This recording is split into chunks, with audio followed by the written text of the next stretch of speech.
तो अब आखिरकार आरोपी शाहनवाज की गिरफ्तारी हो चुकी है मुंबई के नजदीक अलीबाग से। लेकिन दरअसल अब सियासी बयानात भी शुरू हो गए हैं और इसका सिलसिला शुरू किया शरद पवार की पार्टी एनसीपी के नेता जितेंद्र आव्हाड ने। दरअसल उन्हीं का इलाका है विधानसभा क्षेत्र मुंब्रा, जहां पर गाजियाबाद पुलिस ने आरोप लगाया, यह आशंका जाहिर की कि तकरीबन 400 लोगों के धर्मांतरण होने की उन्हें आशंका है और इसीलिए तफ्तीश और गिरफ्तारियों की जरूरत है। ऐसे में एनसीपी नेता जितेंद्र आव्हाड ने कहा कि 400 लोगों की धर्मांतरण की बात अगर गाजियाबाद पुलिस साबित कर दे तो राजनीति से ही संन्यास ले लेंगे। पलटवार बीजेपी की ओर से हुआ और ऐसे में बीजेपी नेता राम कदम ने कहा है कि दरअसल चुनाव की सियासत कर रही है एनसीपी और वोटों के लिए इस तरह से तुष्टीकरण के नाम पर यह बयानबाजी एनसीपी नेता की ओर से हो रही है। दलील देते हुए वे कह रहे हैं कि गेमिंग ऐप से कोई धर्मांतरण नहीं होता। क्या इसके पूर्व जो गेमिंग ऐप थे, पबजी हो या अन्य कोई ऐप हो, उस ऐप को लेकर के कई लोगों ने अपनी जान गंवाई। कई लोग अपने हाथ की गले की नसें काट देते थे। सारे देश ने ये देखा है। ये पता होने के बावजूद भी राष्ट्रवादी दल के नेता की ओर से जो खोखली दलील आती है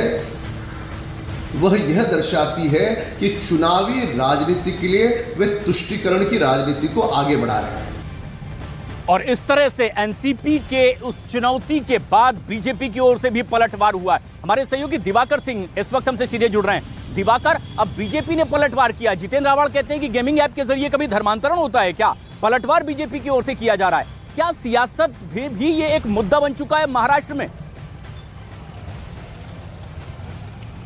देखिए, जाहिर तौर पर एक बड़ा मुद्दा महाराष्ट्र में ये बनता भी जा रहा है, क्योंकि आने वाले समय में महाराष्ट्र में कई सारे चुनाव होने हैं, चाहे वो महानगर पालिकाओं के चुनाव हो या फिर लोकसभा के चुनाव हो, और आगे जो है विधानसभा के भी चुनाव होने हैं महाराष्ट्र में 2024 में। तो इसको देखते हुए जाहिर तौर पर एक बड़ा मुद्दा जो तुष्टीकरण की बात कही जा रही है वो बनता जा रहा है। और जिस तरह से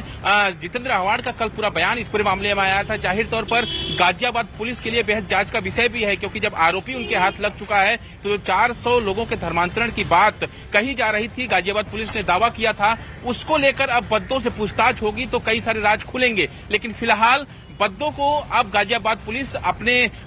कब्जे में लेने की तैयारी कर रही है, क्योंकि यहां से सीधा ठाणे कोर्ट और ठाणे कोर्ट से जो है ट्रांजिट रिमांड मिलने के बाद गाजियाबाद पुलिस अपने साथ लेकर उसे गाजियाबाद की तरफ रवाना होगी। लेकिन उसके पहले क्योंकि 23 साल का लड़का और उसी बात का इंतजार किया जा रहा है गाजियाबाद में, यहाँ जहां हम मौजूद हैं दिवाकर, कविनगर पुलिस थाने में ही मामला दर्ज हुआ है कि एक नाबालिग को किस तरह से बरगलाकर धर्मांतरण करवाया गया, गेमिंग ऐप उसका जरिया बनाया गया। और ऐसे में एक और बड़ी खबर निकल कर आ रही है और वो ये कि शाहनवाज की गिरफ्तारी दरअसल कैसे हो पाई, क्योंकि इसी कविनगर थाने की पुलिस, गाजियाबाद की पुलिस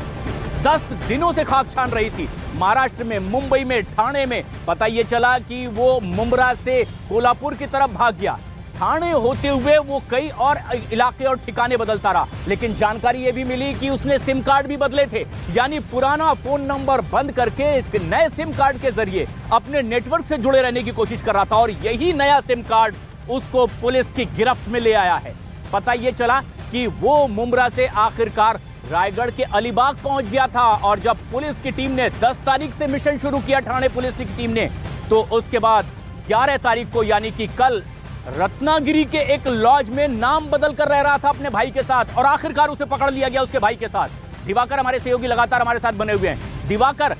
क्या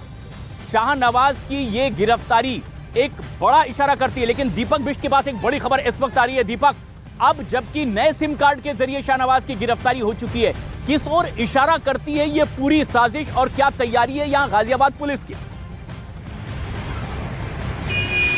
देखिए, गाजियाबाद पुलिस की पूरी तैयारी है, क्योंकि गाजियाबाद पुलिस इस बार पूरे नेटवर्क का भंडाफोड़ करने की प्लानिंग कर रही है, क्योंकि पुलिस को पहले से ही पता है कि अकेला बद्दो यानी उर्फ शाहनवाज इस पूरे नेटवर्क को नहीं चला सकता, क्योंकि इसमें कई दूसरे लोग भी शामिल हो सकते हैं। सीमा पार से फंडिंग को लेकर जिस तरह से हम शुरुआती दौर से कह रहे थे कि कहीं ना कहीं से कोई फंड मिल सकता है, उसके अलावा कई ऐसे सवाल हैं जिन्हें उन्हें पूछना है, क्योंकि शाहनवाज उर्फ बद्दो किस प्लानिंग के तहत इन नाबालिग को टारगेट कर रहा था और कब से उसने गेमिंग की ये लत लगाई थी, ये सारे सवाल जो है सिर्फ बद्दो दे सकता है, क्योंकि अभी तक नाबालिगों से पूछताछ के बाद जो कुछ बयान में मिला है उसके अलावा बद्दों से कई सवाल पूछने हैं तो पुलिस कोशिश करेगी कि उसके ज्यादा से ज्यादा रिमांड में लेकर, और इसीलिए दीपक यहाँ कविनगर पुलिस थाने में भी बेसब्री से इंतजार किया जा रहा है कि शाहनवाज को कैसे थाने में ट्रांजिट रिमांड लेकर के लाया जाए, पूछताछ आगे बढ़ाई जाए और यह पता लगाया जा सके कि क्या सिर्फ गाजियाबाद या देश के कुछ अलग अलग इलाकों में या फिर देश के बाहर तक इस गेमिंग ऐप के जरिए कन्वर्जन का कहीं कोई बड़ी साजिश का नेटवर्क तो नहीं जुड़ा था।